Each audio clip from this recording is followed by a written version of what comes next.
بله سلام علیکم، بفرمایید پلیس اطفائیه. السلام علیکم و رحمت الله. علیکم سلام و رحمت الله. مهربانی بیاد.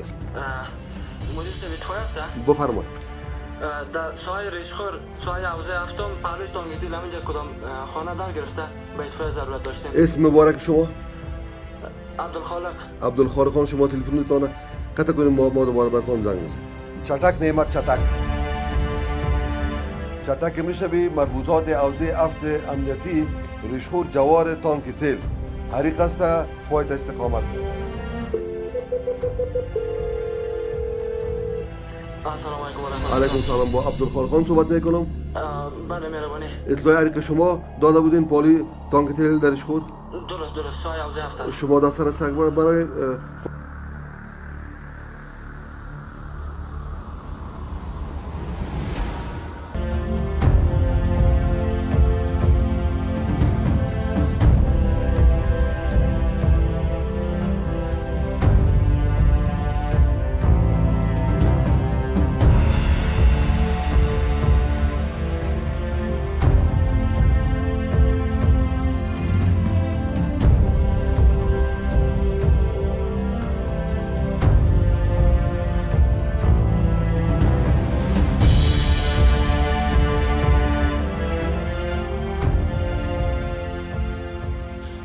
لله الحمد توجیه امارت اسلامی هم شده و خود ما الحمدلله کار کردیم و مسلکی هایی که از سابق داشتیم اونا را با خود الحمدلله آشنا ساختیم و از اونا هم مشوره گرفته شد. واجد شرایط بود یک تعداد مجاهدین اکرام را به میدان آوردیم، به اداره شامل ساختیم. الحمدلله کارهای ما خوب رونق یافت. فیش بین مرکز و ولایت های کشور و بنادر ارتباطات قطع بوده، حیات ها رفت آمد کرده نمیتونستن.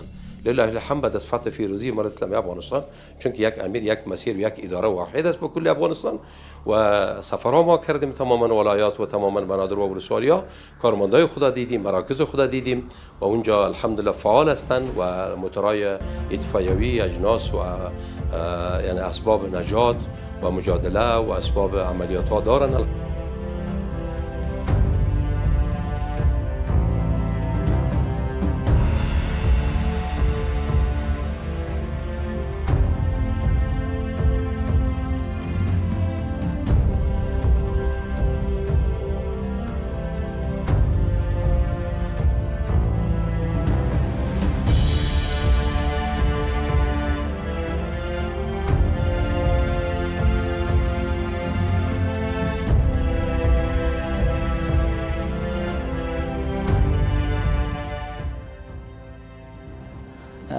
طبیعی غیر طبیعی خدای نخواسته بزله زنگ کلاده همه وقت بزلانه پرسنل روز کیچه و کندوز جمعه و شنبه 24 ساعته مردم خدمتی حاضر.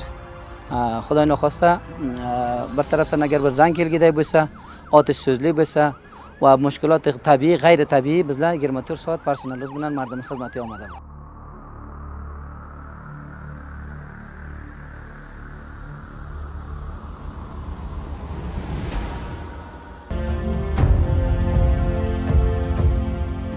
مردم نن خواهش شد. اطفائیه هغه موټر دی کله چې په کومه ساحه کې حادثه خصوصا چې اور لګېدلی وي یا کومه ساحې اور اخیسته وي او موږ بیا وغواړو چې هغه اور بل کړو، نو موږ بیا هغه 101 شمېرې ته زنګ وکړو چې یو عاجل موټر راځي او هغه ځان سره خپل پرسونل لري او هغه په عاجله توګه ځان را رسوي او هغه زموږ هغه اوبه چې کومې اوبه لري دوی ځان سره او کوم ګازات لري.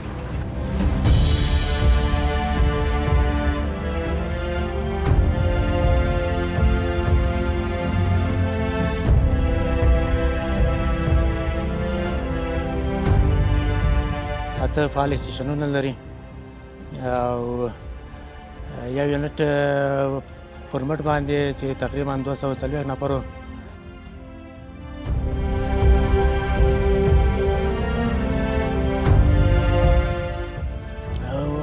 د کابل په ښار کې په ګوټ ګوټ د کابل د ښار ولایت کې اورلګېدنه رامنځته کېږي.